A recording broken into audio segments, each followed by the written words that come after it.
men are sort of told that they can actually obtain this way of this appearance, if you like, quite simply, just by 5 steps, 5 simple steps to have the perfect abs, the perfect biceps, etc. So let's say there's a guy, he's 250 pounds of solid muscle.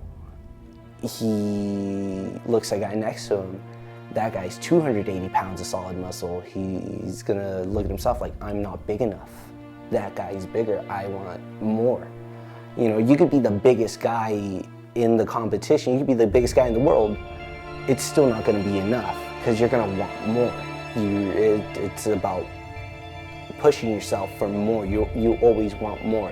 One of the best references I always take a look at is these muscle magazines where you have these men and women in peak Olympia physique, whereas they're in suboptimal body fat percentages, and I think you get this idea of this is what you're supposed to look like all year round, and that's just not the case. If you look at bodybuilders on their off season, they're not shredded like they are when they walk on stage. In fact, to walk around like that is completely unhealthy.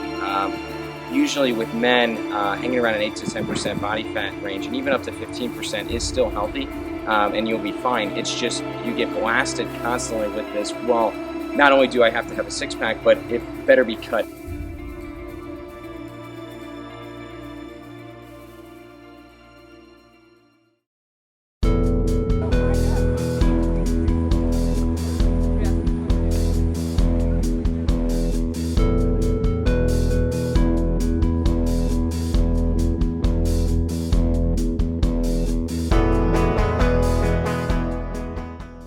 Well, growing up, I'd watch like He-Man or shows, like Superman, Justice League. You see those big, yoked out, steroid-looking guys.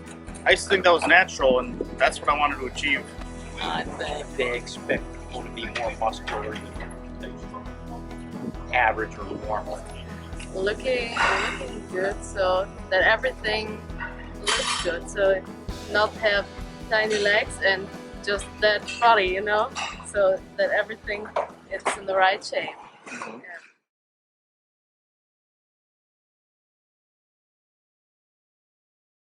Just through media and through other sources, that we are looking to achieve that ideal body, but I think what happens is it gets very skewed. I view it more as motivation. It's just a lot more motivation to just be a better me, be a stronger me, a bigger me, a faster me. I've been into health and fitness since I was 19. Overall, I've been involved in sports since I was 8 or 9 years old. Started with martial arts. Did a lot of running and wrestling when I was in high school. And after high school is when I started getting into the weightlifting and bodybuilding.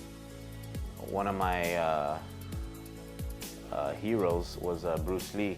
I looked up to him a lot, and his style of training. And Bruce Lee was very lean, very cut. He was a bit thin, but he still looked good.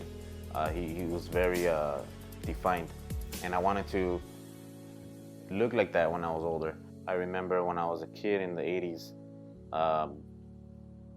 the cartoons, the superheroes weren't as muscular. They were thin and defined, but not as big. We have G.I. Joe from the 1960s. This is when he first came out at the time of the Vietnam War. He's a perfectly normal-looking dude. Here is G.I. Joe from about 10 years later, from the mid-1970s. He's got abs now. He's clearly been putting in some time in the gym. And then here is G.I. Joe from the 1990s. Bicep is up to 16 inches or so. Full six-pack of abs. Even got serratus muscles visible on the side. As I got a little older, more into my teenage years, that's when I started watching Jean-Claude Van Damme movies, and I really looked into being like him. That's actually what got me more involved into martial arts and different styles. And they also said I look like Van Damme, so so I started getting more into it. So yeah, he was bigger, obviously, than Bruce Lee, and he had the ideal body that I wanted to have as an adult. It wasn't too big like a bodybuilder, like a professional bodybuilder, or too skinny, you know, like Bruce Lee.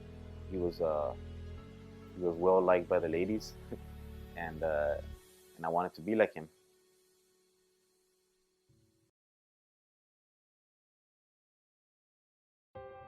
You know, you're definitely not eating like a normal person. You're constantly, you know, you're eating 6-7 times a day. You're waking up in the morning to do cardio, then you're lifting later on in the evening. It's definitely a lot harder than I think most people think it is, especially with all the supplements that are out there. It's, you know, I always looked at supplements like this. They supplement an already ideal diet. Now, again, as I mentioned, it's, you know, when you're doing these physique shows, it's definitely not the ideal diet, but you're doing it objectively. And so, but anyways, with getting back to the supplements, I think that there's definitely this idea that, oh, well, he took this or he took that, so of course he's that big. It's like, well, no, yeah, they took that, but the amount of effort that still went in, again, it's a supplement. It's not a, here's the miracle pill that you take and you just turn into this type of a person. I take whey protein. When I'm competing, when I'm getting ready to compete, I take. I try to stay as natural as I can. I've actually done natural bodybuilding contests and where they drug test me, and they also give me a polygraph test. And I take, of course, my protein. I take glutamine. I take, always take my multivitamin. I take omega-3. And once I get down to about the last 8 weeks before the contest, I start taking fat burners just to accelerate the fat process. And once it comes down to about 4 or 5 weeks before the show, I take this this thing called clenbuterol, which is technically it's not a steroid.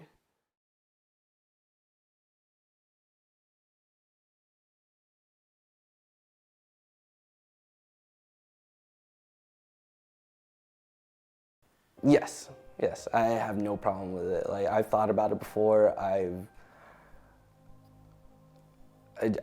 don't really see anything wrong with it. As far as health-wise, yeah, I mean, some things are gonna go funky on my insides, but I mean, if not that, I mean, something else might have, like, if I didn't get into this lifestyle, let's say, and I continued how I was gonna mess myself up inside through bad foods.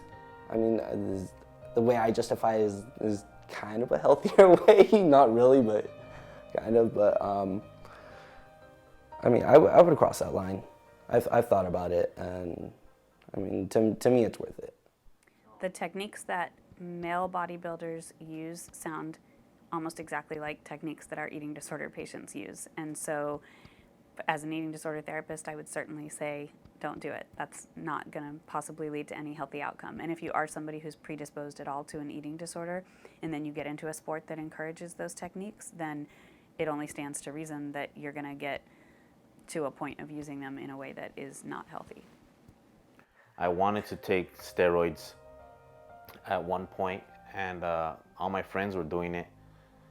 So I said, why not me? I started doing a lot of research. Anytime I take something, I always do a lot of research on it, side effects and all that. And I just read so many negative side effects about them. And since I was 18, I've suffered from anxiety and depression. And one of the side effects from steroids is depression. So that's a big reason why I stay away from them.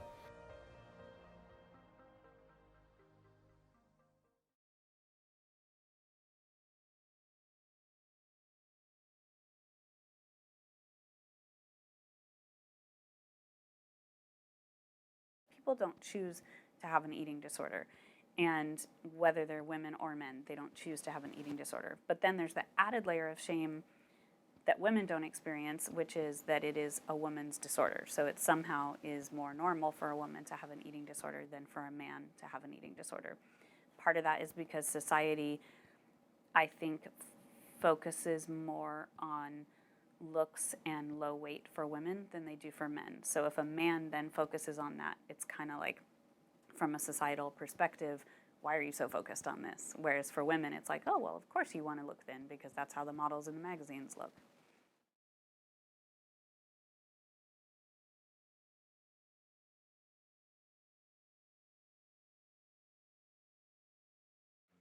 It's more socially acceptable, unfortunately, for a woman to have it than a guy.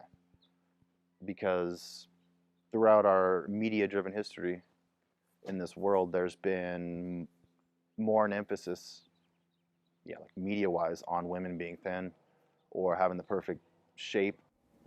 There's pressure on both genders, obviously. In some ways, the pressure on men is worse because they're supposed to both have more muscle mass and lower body fat. And so those goals are kind of conflictual. So, they're supposed to have broad shoulders, but they're supposed to have a narrow waist. It's almost even more difficult to achieve that ideal than simply going for weight loss. It'll be seen as feminine because it is promoted as that. So a lot of other guys who are naive to it, it comes from lack of understanding. But a lot of the other guys who don't understand it, they'll push you around or you get picked on for it. And depending on what's going on in that person already, it'll just amplify it.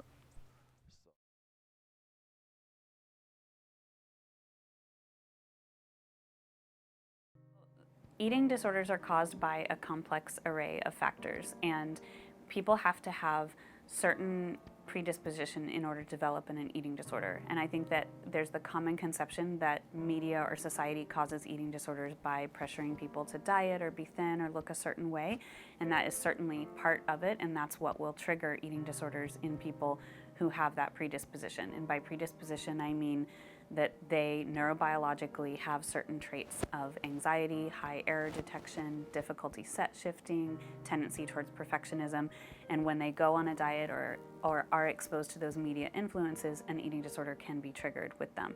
There's also other factors. It matters if you have experienced some trauma or if you have a family history of eating disorders. There's a genetic link. There's a complex array of different causes when somebody presents with an eating disorder. It affected my outlook on life. When you're not, obviously when you're not feeding yourself right, you're not going to really think too well in general, let alone about ambition or what you want to do or have any really long-term goals. So depression became a bigger factor. Yeah, so body dysmorphia is just when you really have a skewed perception of how you look and you are extremely, extremely bothered by it. So you think that either you overall or some part of you looks much worse than anyone else, and you're really fixated on it. You can't let go of it and kind of go on about your life. Yeah, my mom actually has always been into fitness. Since before I was born, she was doing jazzercise, aerobics, and always on a diet. Since before I was born, and even to this day. So I probably went from about 150 to about 110 over the course of that summer. And when I started my sophomore year, when I noticed the responses I got from my friends, it kind of shocked me, but at the same time, I noticed that I was kind of, I felt I was too far gone. The depression was so strong that I was in the nursing office every day crying. Just wanting to want something again is what I would say. Because for me now, food is it's just a tool, something you can enjoy, and not think about beyond that unless you have a goal in mind. And even then, that goal, I consider whether or not it's worth putting so much effort into thinking about. I think it's just not talked about, and men that do have eating disorders don't tend to bring it up and talk about it. Most of the time, like when we have friends and family members come into our clinic, they'll say like, oh yeah, before my daughter got sick, our friend's kid had an eating disorder, or my cousin had an eating disorder. So it's not the first time that they've ever heard of it, but it's very rare that any of the people that they know are men with eating disorders because people don't talk about it. Sometimes I think that that there is so much less stigma with women and eating disorders, that women are quite comfortable saying, yeah, I had an eating disorder when I was younger, or, you know, writing a blog about it or something like that. It's very rarely that's the case with men with eating disorders. So it's probably just exposure. People don't know any men with eating disorders, so they don't think that men with eating disorders exist. Because you know, to give up on yourself is to give up on something beautiful. Just trust me on this. I've been through it, I've been there, and I know what it's like. And like I said, my best advice is to reach out if you can. Find it within yourself. You deserve it.